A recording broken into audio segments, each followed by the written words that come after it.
Avoiding Nerdigans, this is the one and only Packer Girl 89 of Nerdigans, and today's Manga Nerdigan live reaction video is going to be for Blue Lock chapter 336. But before I get into this recap and live reaction, we are at war with YouTube's algorithm, and it is slowly but surely killing my channel. And in order to defeat this algorithmic beast, we need you to please hit that like, share, and subscribe buttons. And because, of course, this channel, let alone this video, are not sponsored, if you love what we're doing and want to help keep me, my adorable little Papa Key, who's somewhere around here, hopefully being good kitties, and this operation, well, again, literally alive and kicking, so we can keep bringing you more anime and manga content, whether it be news, analysis, or live reactions like this one. Feel free to hit up our Cash App, PayPal, and Coffee. Links are in the description box below, as well as the link to our Patreon, where we are doing our anime live reaction content, because unlike YouTube, where we constantly have to worry about getting a copyright strike for showing anything on the screen, well, Patreon, we don't have to worry about that. So we can have a full setup of the anime and manga side by side and have the audio to boot, which is not only great for busting a botched localization or two, but it's great for when we cover anime original content like, say, Digimon Beat Break. And the more views and subscribers we get on Patreon, the more anime we'll cover. And hell, if you're a $10 Patreon member, you get to choose the series we cover as well. And there is a stacked winter anime season in full swing, in which today we're covering Vigilante Boku no Hero Academia Legals. We also cover Tune to the Midnight Heart, Oshinoko, Jujutsu Kaisen, Marusehi no Slave, Fire Force, Sosuno Freirin, Dead Account, Medalist, Digimon, and Hell's Paradise Shikakuraku, and there's even more on the way, including Blue Lock. So please check out our Patreon. The link is in the description box below. So, well, last chapter, we saw Karasu's midfielder awakening, which was badass as shit. And we're gonna see, like, the start of this golden combi, aka midfielder striker combi with Hiyori and Karasu. And you know, prior to recording this live reaction, I thought about it, and it's like, yeah, it totally makes sense, because remember what happened with Hiyori previously, and we saw that backstory with him and Karasu, and it's like, yeah, it's like the, it would be like the equivalent to Sei and Ren in terms of a golden combi situation, so it totally makes sense. But anyways, let's get into this chapter, see what's in store for us today, and this chapter is titled Crow and Ice. Here we go. Karasu and Hiyori run through the battlefield. A new light shines upon a dysfunctional Japan. Oh, and here a sudden feed to the left side. The ball is with Hiyori. Yo! Me too. Ooh, here we go. I was thinking the exact thing, same thing, Karasu. Now that all of Saki-kun's attack patterns have been shut down, you're too slow. Someone has no choice but to create a different pattern. The only ones who can do it now are Hiyori and Karasu. Let's see. He's free. Someone mark him. Understood. Oh, man.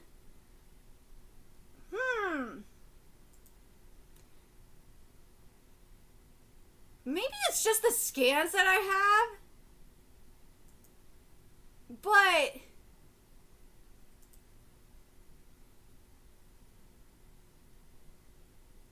it's looking just a little unfinished. Maybe it's just me. Cut inside. Aim for a shot. No. As I thought, there's no path. Another lateral pass? Oh, crap. With this, the defensive line has been thrown into chaos. Now Karasu, shoot! Woo. Okay, so now we're going into a flashback of Karasu with Hiyori. That's not it, you idiot. You're the one who was supposed to shoot, you sadist. Your talent as a striker is what I, who was on the same youth team as you, know better than anyone else. Yeah. See what I mean? This golden combi makes so much sense. It totally does. The conflict regarding soccer changed here in Blue Lock. I've seen it all. Another pass to me? Karasu. Oh, Karasu. Precisely because it's me, I can bet on it. Hiyori has an extraordinary shooting ability. It cut, like,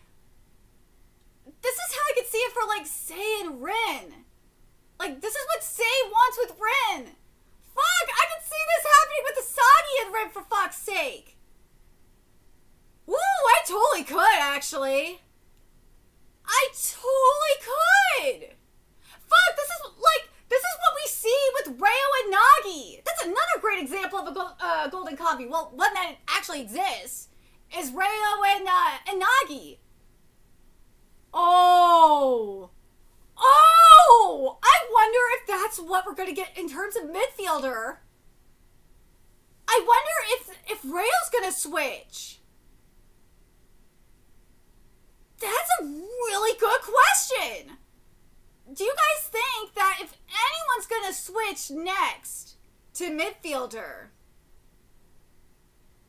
that it could possibly be Reo? If Asagi's not gonna do it, which frankly he should, but I kinda could see Reo doing it. I think it would make sense for him to do it since he knows everyone's style. I think it would make sense for him to do it, actually. But anyways, let's go. Hiyori, Hiyori, pass it! Shoot, you idiot! Precisely because, he, shifted all awareness towards being number 2. An idea has emerged. Let's see. This is a path to victory called self-sacrifice. Shoot! Euphoria, I believe in the extraordinary. Dude, this is so pretty. Whoa.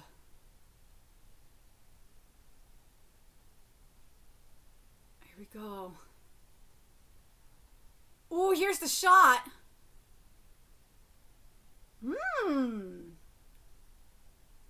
What? Here we go. Lowering his own head by a hair's breadth, he created a shooting lane just by, just one ball wide? Yeah, he did! Oh my god. And he scored! Yeah! We didn't hear about this. A goal without Sagi Yoichi. What the fuck? Like, dude, what the fuck? France 9 is your downfall right there. Like, thinking that everything has to go through Asagi is your fucking downfall. Are you guys retarded?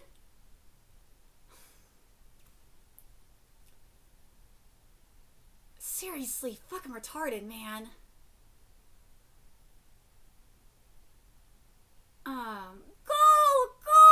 With the trick shot from Hiyori Yo and Karasa Tabita, Blue Lock has tied the score.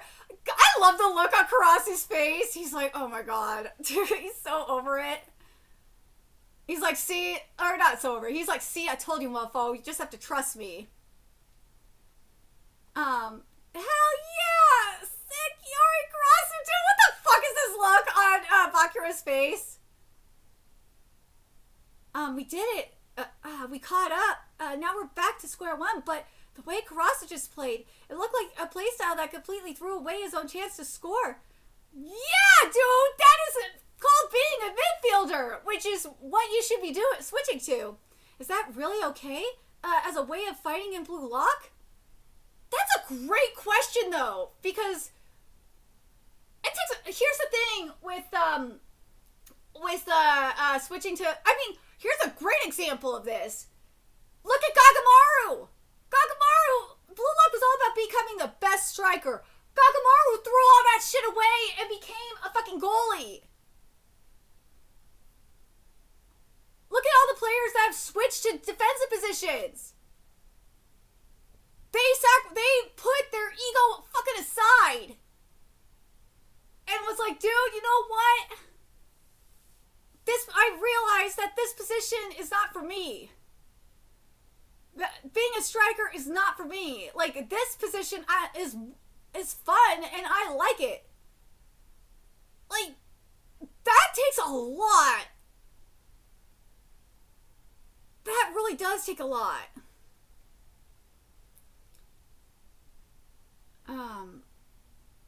Is that really okay as a way of fighting in Blue Lock? Of course it's okay. That is okay to fight that way in Blue Lock. As I said, look at Gagamaru. Gagamaru is like the best example of this. It is. Gagamaru went from trying to become the best striker in the world to becoming the best goalie in the world. It's okay. is it not a mistake? A goal without Isagi Yoichi. Individuals possessing the brains and talent of a number 2. Not bad, Blue Lock. This is the destructive power of magic aptitude that I was talking about. Which, frankly, Isagi does do. Kind of, that's why when Isagi said, I know being a midfielder is probably the best thing for me. No shit, that's what he's talking about! Dumb fuck. Then let's see. If you were to add one more number 2 role to the front lines formation, Blue Lock would reach a level where they could truly compete with France. You're the one holding the keys to destiny, Yoichi Isagi-kun. If Isagi is not going to step up and do it, because he's stubborn, and also because Sei is not here yet for this, because let's be real, if Sei was here, and you had Sei and Karasu as the midfielders up in here, oh shit, you would be fucked, France, you would.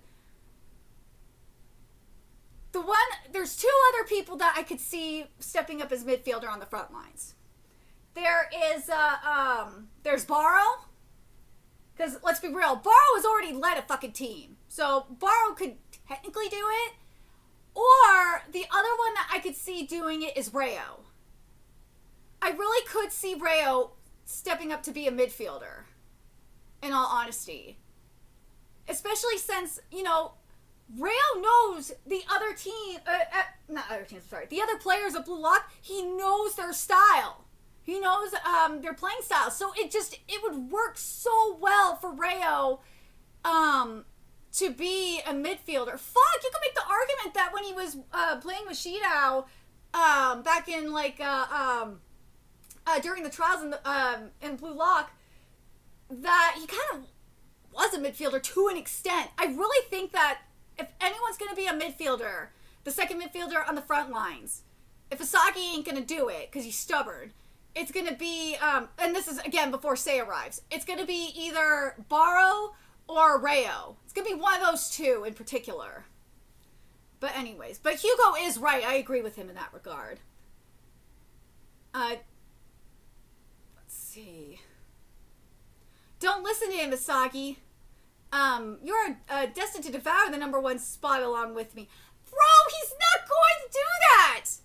Rin, are you fucking high? He's not going to do that! He's not! Being a number 2 is lukewarm. I know why Rin is saying this, though! Being a number 2 is lukewarm. I know why he's saying this. It's because of Sei becoming a midfielder. That's why he's saying this! Which one is correct? I know why. Dude, let's be real. Rin is saying this shit because of Sei. Because he's still mad that Sei switched to midfielder. He is so mad about that still. But I'm very curious what you guys think about this. I agree. Hugo is an asshole, but he is right. He is right. But I'm just so curious. Do you guys think Isagi is going to step up to become a midfielder? Or do you guys think that since Isagi's... I think it's going to take Isagi seeing someone else to become a midfielder and stepping the fuck up to see what he... for him to figure it out. In the case of Reo, I'm very curious what you guys think in regards to Reo becoming a midfielder. I don't think that would happen in this... I don't know if it would happen in this game, though. I think if Reo becomes a midfielder, it would have to be when Nagi comes back, right?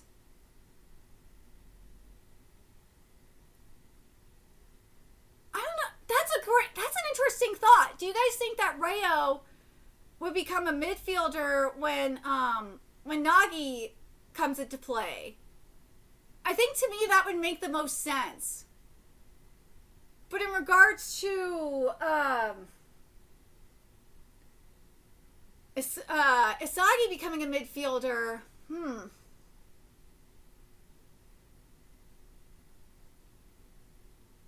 if he decides to do it here, it would be obviously to form a combi with Rin. Which he already has, kind of. He kind of already has. But Rin, you are being such a dumbass. Like, let's be real. Rin is only saying this because he is still mad that Sei did not stay with him, and he's mad that Sei went to went and became a midfielder.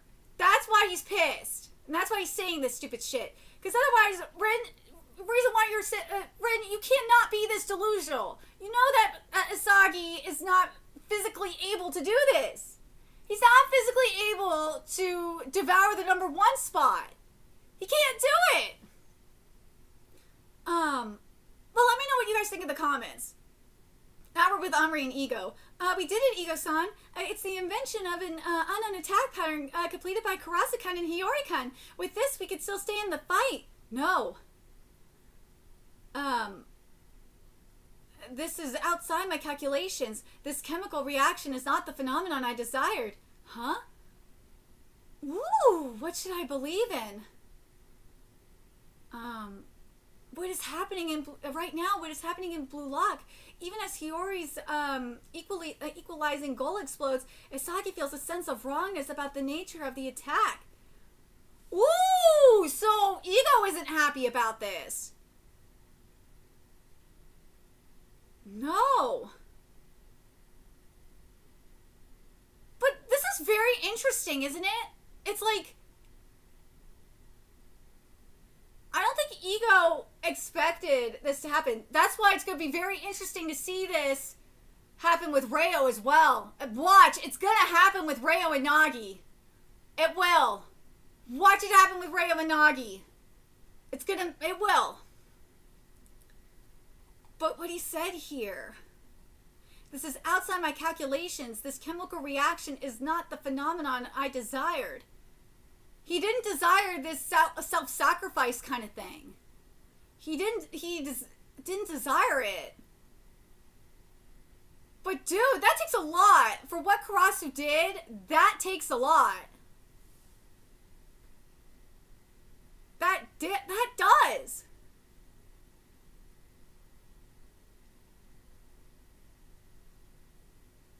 What do you guys think about this?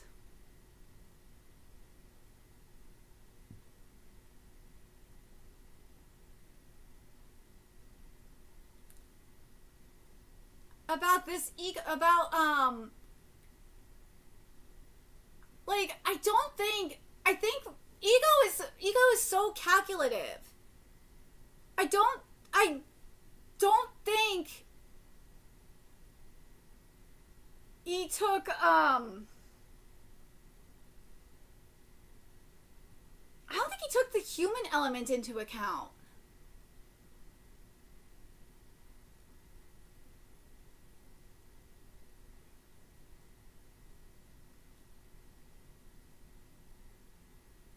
I don't think he did.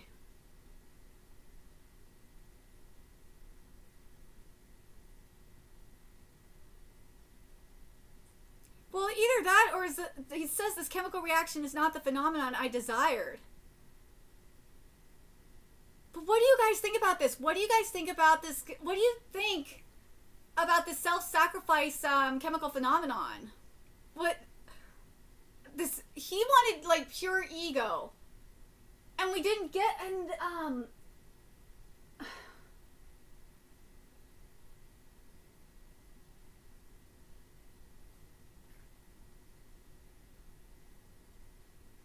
of me's like, dude, is he like talking about a little bit of Nakama power? Cause, I don't know.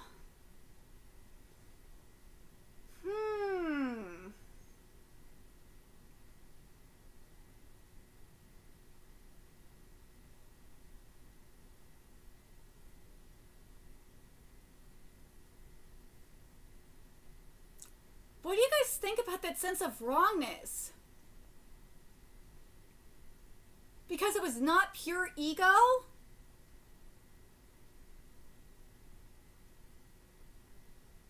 But the same thing could be said about, well, here's where it's different compared to like Reo and Nagi, I feel like. Whereas with Nagi was just like straight up ego. Like you saw his ego was taken over. Karasu and Hiyori's situation, I think it's like it doesn't have the same ego that same ego-ness. If that makes sense. That like say like what we saw with Reo and Nagi.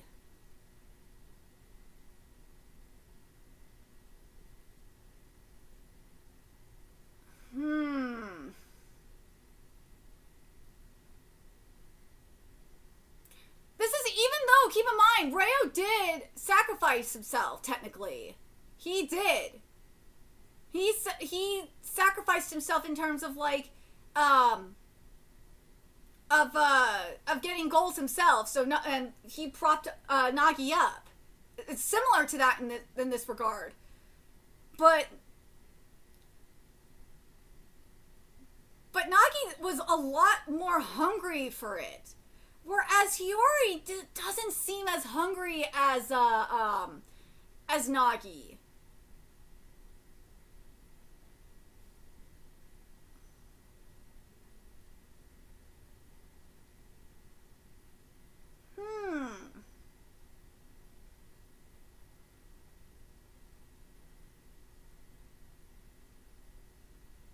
Then there's I wonder if the other thing that if ego is thinking about in terms of like, if ego is talking about the phenomenon that he's talking about is in regards to Hugo and Hiyori, or is he talking about the shit with Asagi?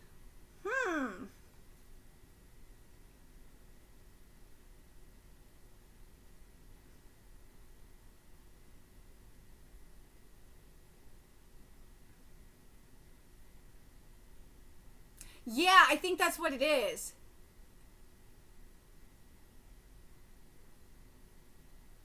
Is Hiyori's design? That's got to be the difference between this and like say a Nagi and Reo. Is Nagi, you had like that that's what it is. With Reo and Nagi, you had that balance of light and darkness. And like Nagi was like getting consumed by his ego. Here you don't see that with Hiyori. You don't, and you don't see that with Karasu either. It's like a good balance. It's like the perfect balance. Like neither of them are being consumed by ego. That's what he's talking about. Whereas with Reo and Nagi, one of them, and to an extent, you can make the argument about Reo too, because he was consumed by his desire to like prop Nagi up. You don't see that with Karasu and Hiyori. You don't see that. It's more neutral. So I think that's where ego is coming from. If that makes sense. I totally understand. That's where ego is coming from. Then yeah, I could see it. I could see why he's saying that this is not the chemical reaction that he wants, because that ego-ness, that darkness that we saw from Nagi, we're not seeing it with Hiyori.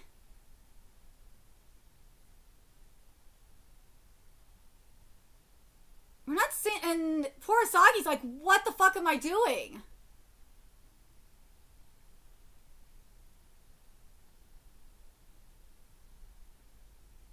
I'm very curious what you guys think about this.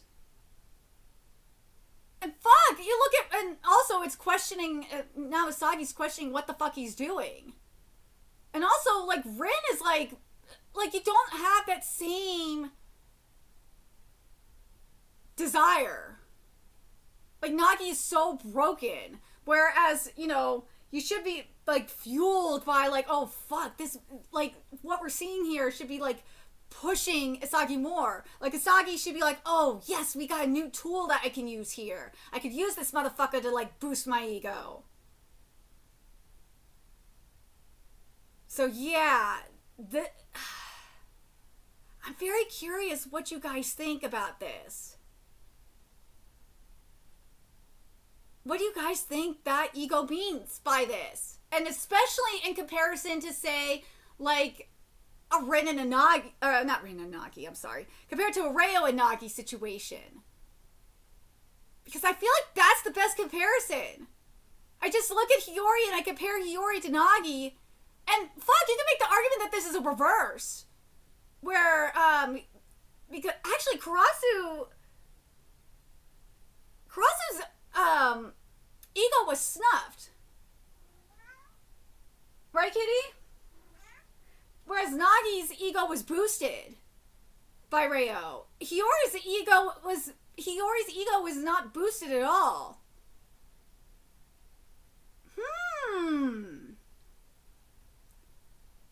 I wonder what you guys think. What do you guys think about this? Again, compare this to what we see with Reo and what we've seen with Reo and Nagi, because there's a similar, this is a very much a similar situation to that. Not only that, what do you guys think about, who do you guys think the second midfielder is going to be in this?